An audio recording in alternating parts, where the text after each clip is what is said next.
un golpe de Estado. La sentencia 168-13. Continuidades y discontinuidades del racismo en la República Dominicana.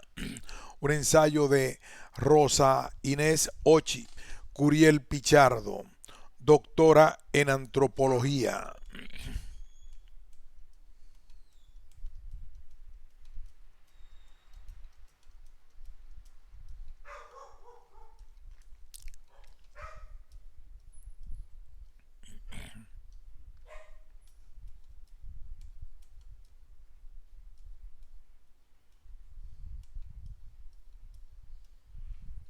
Introducción. Volver a esta tierra donde nací y me crié me genera todo un tipo de sentimientos, sus olores, sus sabores, el amor por mi familia, mis recuerdos, el mar, me hacen sentir que soy de aquí, pero al mismo tiempo hay una parte de mí que no lo es. He emigrado incorporando otros olores, otros sabores, otros amores. Mi cotidianidad ya es otra. No puedo definir qué es ser dominicana, más allá de esos sentimientos de arraigo, desarraigo y un terruño y una historia particular, porque si de nacionalidad se tratara, esta no me hace identificar con aquellos que levantan la bandera para sacar de este país a otros y otras que, como yo, nacieron aquí y que hoy son negados en esta nación imaginada.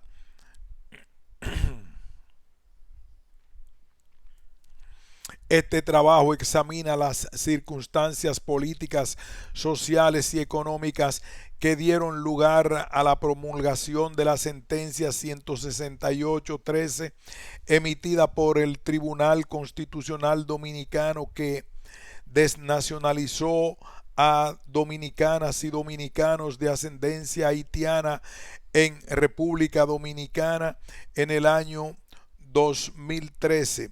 Explora las continuidades del racismo resultado de procesos de colonización entre españoles y franceses que dieron lugar a dos estados nacionales, Haití y República Dominicana, y las perdurables tensiones históricas entre esos países, lo que se expresa en República Dominicana en un racismo de Estado antihaitiano. Indago también su discontinuidad porque la sentencia expresó nuevas prácticas y estrategias producto del fortalecimiento del nacionalismo que provocó un genocidio civil a la población dominicana de origen haitiano, negra y considerada otra. Desde una perspectiva de colonial y desde la antropología histórica, este trabajo analiza la responsabilidad de las élites letradas, de los funcionarios públicos, de los políticos nacionalistas en consolidar un proyecto nacional eurocéntrico, blanco e hispanófilo. Este trabajo se basa en entrevistas a las personas afectadas, observación participante, análisis de textos literarios, de medios de comunicación, de sentencias y leyes que realicé entre diciembre del 2015 y junio del 2017 en República Dominicana. Antecedentes. El 25 de julio de 2014, Acción Afrodominicana, un colectivo de afrofeministas de República Dominicana me invitó a un panel titulado Mujeres y Racismo para conmemorar el Día Internacional de las Mujeres Afro-Latinoamericanas y Afrocaribeñas en la ciudad de Santo Domingo. Encontrarme con cómplices, amigas y más analizando un tema permanente en nuestra política antirracista y antisexista por tantos años era para mí muy emocionante. Dos temas recurrentes salieron en esta actividad. El primero fue la desnacionalización de generaciones de dominicanos y dominicanas de ascendencia haitiana dictada por la sentencia 168-13 emitida por el Tribunal Constitucional Dominicano en el 2013, que le quitó la nacionalidad a alrededor de 210,000 personas a través de la negación de documentos con un efecto retroactivo a partir de 1929, es decir, de 85 años. El otro tema fue el racismo y el sexismo del que estaban siendo víctimas muchas mujeres en el proceso de renovación de la cédula de identidad, ya que a muchas de ellas, funcionarios y funcionarias de oficinas de la Junta Central Electoral, al momento de tomar las fotos para la nueva cédula, les proponían ir a los salones de belleza a peinarse bien, lo que equivalía a alisarse el cabello y blanquearse, cuando éstas llevaban su cabello crespo natural. Una de las recurrentes formas en que se expresa el racismo y el sexismo en Dominicana, lo que le significa a muchas mujeres negar su negritud. En el momento de las preguntas, un compañero señaló que para combatir el racismo y el sexismo había que trabajar por elaborar otro sentido de la historia de la nación dominicana diferente al de los intelectuales que se creían blancos. Mi primera reacción fue decirle que ya eso lo habíamos hecho algunos colectivos e intelectuales críticos años atrás. Sin embargo, en la medida que respondía, me daba cuenta que él tenía razón. Había que continuar la labor ante la abrumadora situación racista y antihaitiana en el país. Conozco muy bien el racismo antihaitiano en Dominicana, aunque es parte de la cotidianidad nacional. Algunos hechos deshumanizantes y extremos me llamaron la atención en ese contexto. Uno de ellos fue el asesinato a finales de enero de 2014 de Henry Claude Jean, de 22 años, de nacionalidad haitiana, que se había dedicado a limpiar zapatos y a cargar agua por un par de pesos para vivir en la ciudad de Santiago de los Caballeros, ciudad donde nací y me crié. La imagen que circuló de ese hombre por las redes sociales me recordó los linchamientos de afroamericanos por el Ku Klux Klan en Estados Unidos, colgado de un árbol, atado de pies y manos y la cabeza hacia arriba. Posteriormente me enteré de otros sucesos: quema de casas a gente haitiana por parte de dominicanos, deportaciones irregulares, negación de actas de nacimientos a gente dominicana de ascendencia haitiana, intentos de suicidio, etc. Una situación aterradora. estaba impactada por tanta deshumanización hacia personas que nacieron en el país cuya ascendencia haitiana y hacia inmigrantes de Haití cuyo trabajo como mano de obra barata ha aportado significativamente a la economía dominicana. Me conmovía más porque pensaba que la mayoría de dominicanos y dominicanas muy poco agradece a la revolución haitiana de 1804. Permitió abolir la esclavitud en la parte oriental de la isla que hoy ocupa República Dominicana. Este hecho ha sido borrado en buena parte de la memoria colectiva nacional y sustituido por la interpretación de la historiografía hegemónica que constituyó sobre 22 años, 1822-1844, cuando la porción oriental fue ocupada por los gobernantes haitianos, denominándole invasión. Paradójicamente, la independencia dominicana se logró frente a Haití y no frente a España, que colonizó la isla por aproximadamente 4 siglos, y esos 22 años marcaron en buena parte el devenir del Estado-Nación dominicano y la relación entre República Dominicana y Haití.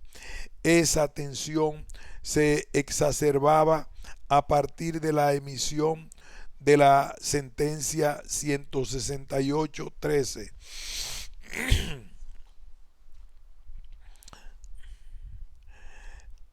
Después del panel de vuelta a la casa familiar en Santiago, a 2 horas de Santo Domingo, la intervención de aquel compañero retumbaba en mi cabeza. Tuve un sentimiento de tristeza profunda, rabia y sobre todo mucha impotencia, y me rodeaba una y otra vez una pregunta que casi me torturaba. ¿Qué podía hacer ante estos hechos yo, una migrante que ya no vive en Dominicana, una activista feminista decolonial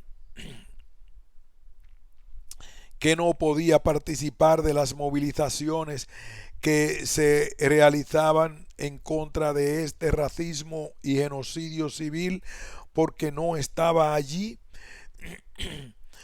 En ese trayecto decidí hacer la investigación que presento en este texto, que además de llenar un requisito académico, se convirtió para mí en una responsabilidad ético-política. Así decidí entonces investigar sobre este genocidio civil que ha provocado depresiones, tensiones, desesperaciones, pérdida de trabajo y estudios, incluso intentos de suicidio a muchos dominicanos y dominicanas de ascendencia haitiana, mientras ondeaban una cantidad de banderas dominicanas por todas partes y la exposición como nunca de imágenes de los padres de la patria, muestras del aumento de un nacionalismo casi fascista. Días después, cuando regresé a Colombia, pedí a las y los estudiantes de mi clase sobre racismo y patriarcado en la Maestría de Estudios de Género de la Universidad Nacional de Colombia, investigar sobre la historia de la isla y su conexión con la sentencia. La mayoría, por no decir todos y todas, no sabía que la historia de la isla ni de la revolución haitiana, ni mucho menos lo que había pasado con la sentencia 168-13. Las referencias que tenían de República Dominicana eran obviamente sus lindas y exóticas playas caribeñas y cantantes de merengue. Tampoco sabían sobre todo esto la mayoría de mis profesoras y profesores del doctorado. Entonces crecía mi furia y mi necesidad de dar a conocer lo que allí estaba pasando, porque corroboraba que, aunque he vivido en carne propia los impactos de la geopolítica de mi condición de migrante afrocaribeña, esta funcionaria, esta funciona también en los centros del saber. Las historias de los pueblos caribeños han sido subvaloradas. Son una especie de periferia del continente latinoamericano, aunque generalmente se le llama a este América Latina y el Caribe. Incluso internamente, las regiones llamadas Caribe o caribeñas en muchos países como Colombia, por ejemplo, son una especie de submundos. Mi interés, además de aportar a nuestra lucha antirracista, era dar a conocer esta situación fuera del país, pues sentía que podía contribuir a descolonizar la geopolítica, es decir, visibilizar más las historias del Caribe, incluso dentro de la academia, y con ello motivar la solidaridad internacional urgente y necesaria frente a estos desgarrantes hechos. La hipótesis que guió mi investigación fue que la promulgación de la sentencia 168-13 era una continuidad del racismo antihaitiano, pero que a la vez marcaba una discontinuidad, pues fue la primera vez que el Estado dominicano recurrió a procedimientos jurídicos como una sentencia aplicada con una retroactividad de más de 4 décadas para negar la nacionalidad a miles de dominicanas y dominicanos de ascendencia haitiana. Por ello, mi trabajo enfatiza en examinar y analizar las continuidades y discontinuidades del racismo en República Dominicana que condensó la sentencia.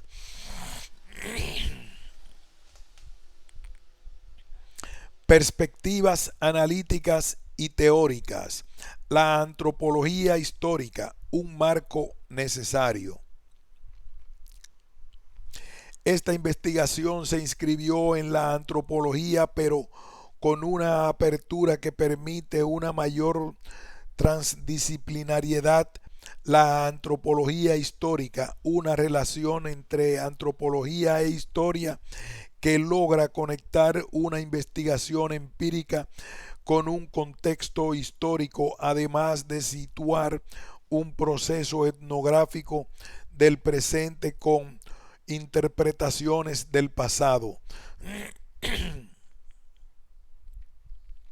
Los surafricanos Jean y John Komarov, 1992, han señalado que una de las tensiones más productivas de la etnografía reside en la imposibilidad de separar el objeto del conocimiento de quien lo observa o lo hace. Proponen que tanto la antropología como la historia, y sobre todo las dos juntas, tienen la posibilidad de conectar la investigación empírica con un contexto histórico culturalmente determinado que les confiere su significado. En sintonía con ello, parto de la antropología y la historia y no son disciplinas herméticas, sino que son configuraciones del conocimiento y modalidades del saber que, aunque han utilizado metodologías, paradigmas y objetos distintos, con frecuencia han implicado interdependencia. La antropología histórica me permitió explorar varias escalas de temporalidad. Por un lado, etnografiar narraciones y relatos contemporáneos en torno a lo que vivieron las personas afectadas por la sentencia 168-13 y someter a escrutinio las prácticas del Estado y los discursos antihaitianos de los medios de comunicación de circulación nacional en torno a la sentencia, el papel de las élites dominicanas representadas por políticos, empresarios y magistrados y magistradas, y por otro lado, enmarcar lo anterior en un contexto histórico de larga y corta duración. Me remonté al proceso de colonización europeo de la isla y a la vez me concentré en el contexto próximo con los sucesos que revelaron el auge del nacionalismo racista antihaitiano en la República Dominicana. Fue un ejercicio, como señalan Marta Zambrano y Cristóbal Neco, que interrogó los modos de producción de la memoria social al examinar sus soportes materiales, sus medios de difusión y sus formas de legitimación y de reproducción, y con ello historizar esa construcción de memoria nacional que es producto de una hegemonía cultural plagada de tensiones, negociaciones, interpretaciones, olvidos de acontecimientos selectivos que provocan en el presente prácticas sociales tan deshumanizantes y racistas como las ocurridas alrededor de la sentencia 168-13. Antropología desde el Caribe. Lo que se define hoy como Caribe contiene varias concepciones definidas desde los procesos de colonización europea y siglos después con el intervencionismo norteamericano. Por tanto, hay muchas maneras de definirlo, dada su complejidad producto de estos procesos. Antonio Gatstambide, 2006, propone 4 tendencias que intentan definir el Caribe. 1. Caribe insular o etnohistórico, sinónimo de las Antillas y las West Indies, que por lo que suele incluir las Guyanas y Belice, y puede llegar hasta las Bahamas y Bermuda, y se definen por la experiencia de las plantaciones azucareras y el sistema esclavista. 2. Caribe geopolítico. Además del Caribe insular, incluye a Centroamérica y Panamá, sobre todo después de la Segunda Guerra Mundial, y la referencia principal tiene que ver con las relaciones con Estados Unidos y su política intervencionista. 3. Gran Caribe o Cuenca del Caribe. Se añade, además de lo anterior, Venezuela y partes de Colombia y México. Señala que, aunque se popularizó a partir de la política estadounidense hacia la región, en los años 1980, algunas élites de potencias regionales lo habían asumido desde la Segunda Guerra Mundial. Cuarto, Caribe cultural o Afroamérica Central, definido no desde la geografía, sino desde esferas culturales, geográfica, en el sentido de corresponder con fronteras políticas, sino desde esferas culturales e incluye una América de plantaciones, además del sur de los Estados Unidos y el norte de Brasil.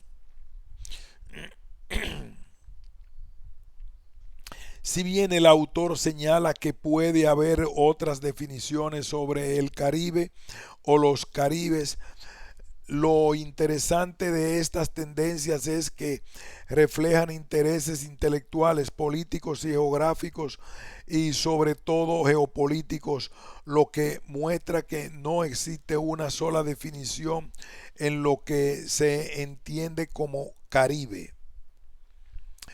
Esta misma complejidad para definir esta región sucede también en la antropología. Ana Isabel Márquez Pérez formula las siguientes preguntas: ¿cómo presentar una visión de la antropología desde para el Caribe cuando es tan difícil definir la región y cuando la definición más simple ya nos enfrenta a la complejidad de la misma?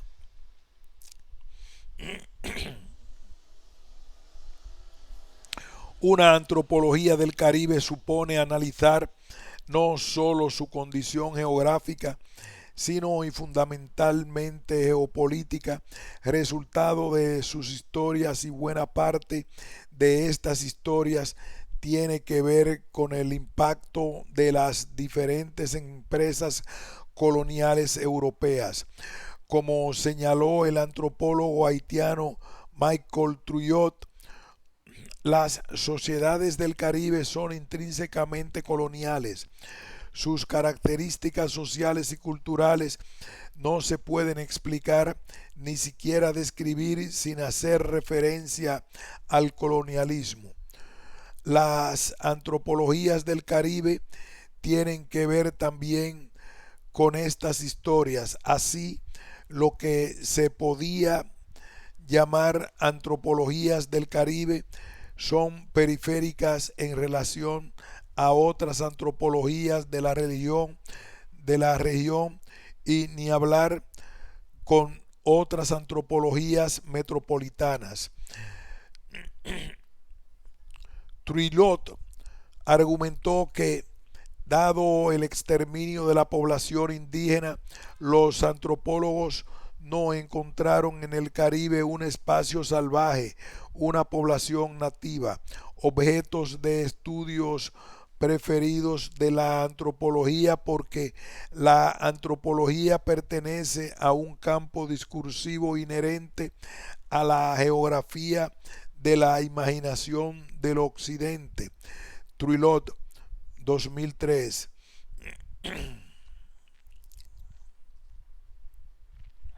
A pesar de la poca sistematización que se ha hecho sobre la antropología desde el Caribe, en esta región se ha hecho y se hace antropología. Antropólogos y antropólogas reconocidos, referencias cuasi obligatorias, por así decirlo, en algunas instituciones académicas latinoamericanas y caribeñas son los norteamericanos blancos Sidney W. Mintz, 1985, Richard Seeley Price, 1983, quienes hicieron investigaciones sobre esclavos, plantaciones y campesinos en Puerto Rico, Surinam y las Guyanas, más allá de los aportes de estos autores y autoras se reproduce la lógica antropológica de construir alteridad, de conocer al otro. En este caso, norteamericanos blancos que estudian pueblos asumidos históricamente como otros, primitivos, fuera del espacio-tiempo del etnógrafo, en este caso del Caribe. Pero en las décadas entre los años 20 y 40 se consolidó y legitimó un discurso antropológico acorde con la realidad cultural de América Latina y el Caribe, llegado el pensamiento nacionalista de la época y zafándose en buena medida de los imperios occidentales, quienes eran los llamados a conocer los otros. Valero, 2001. En esta línea se destacan algunos caribeños que han sido figuras importantes en el pensamiento antropológico en, desde y para el Caribe. En Cuba, en las primeras décadas del siglo XX, se desarrollaron estudios afrocubanos a partir de los estudios del folclore afrocubano desarrollados por Fernando Ortiz, Argeliers León, Rómulo La Chataniere y Lidia Cabrera, que buscando resaltar el legado africano se inscribía en una nueva forma de nacionalismo que, como señala Matos Arévalo, buscaba colocar a blancos, negros y mulatos dentro del espacio colectivo de la nación. En Haití, la actividad antropológica, en especial la etnología, se fortalece con el nacionalismo haitiano que surge con la ocupación norteamericana y con un cuestionamiento a la hegemonía cultural extranjera, incluyendo la francesa, lo que hace consolidar un discurso de reforzamiento de la identidad haitiana. Se destacan los etnólogos J.C. Dorsainville, A. Holly y Jean Price Mars, sobre todo este último, cuyo pensamiento finalizando los años 20 alimentó el movimiento llamado indigenismo. Byron y Latier, 2015. Price Mars desarrolló la etnografía social, desde la cual propuso integrar a las clases populares a la nación, cuestionando así la relación civilización-barbarie creada por Occidente. Aunque estuvo produciendo desde Estados Unidos los aportes del antropólogo e historiador haitiano Michael Rolph Trulot, 1992, han sido fundamentales para la antropología contemporánea. Varios son los trabajos de Trulot en los cuales se analiza la relación entre historia, antropología, Haití, el Caribe, desde una posición crítica, cuestionando siempre la lógica occidental. En torno a lo que se conoce como el Gran Caribe, es importante señalar que los estudios no son tanto en torno a las plantaciones, sino sobre estructuras sociales, culturales y económicas. Fabio Silva, 2006, antropólogo de la Universidad Nacional de Colombia, hace un interesante estado del arte sobre la antropología en el Caribe colombiano. Recopila una serie de producciones sobre grupos etnizados en el Caribe colombiano hecho por norteamericanos en torno a grupos indígenas chimilas, arahuacos y guajiros en torno a la Sierra Nevada de Santa Marta y Riohacha. Luego sobre los Wayuu en la Guajira, los Palenques en la costa, hecho ya por antropólogos nacionales. No obstante, señala que estas antropologías han sido subalternizadas por los